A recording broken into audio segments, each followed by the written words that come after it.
देशों के लिए बहुत महत्वपूर्ण है। हर साल पूरे भारत में 14 सितंबर का दिन हिंदी को बढ़ावा देने के लिए हिंदी दिवस के रूप में मनाया जाता है। सन 1918 में गांधी जी ने हिंदी साहित्य सम्मेलन में हिंदी भाषा को राष्ट्रभाषा बनाने को कहा था और उनके शब्द थे, राष्ट्रभाषा के बिना राष्ट्र गूंगा है।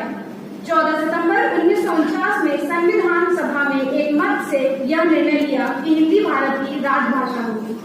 इस महत्वपूर्ण निर्णय के महत्व को प्रदापित करने और हिंदी का हर क्षेत्र में प्रसारित करने के लिए राष्ट्रभाषा प्रचार समिति वर्धा के अनुरोध पर वर्ष 1953 में पूर्व भारत में 14 सितंबर हिंदी दिवस के रूप में मनाया जाता है और यह कार्यालय में हिंदी विभाग बनाया गया ताकि हिंदी का जन जन तक पहुंचाया जा सके। हिंदी का सम्मान देश का सम्मान है। हिंदी भाषा को देवनागरी लिपि में भारत की कार्यकारी और राजभाषा का दर्जा आधिकारिक रूप में दिया गया।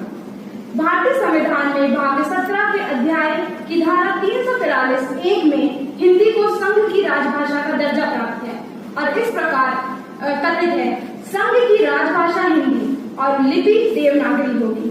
संघ के राजकीय प्रयोजनों के लिए प्रयोग होने वाली अंकों का रूप अंतर्राष्ट्रीय रूप होगा।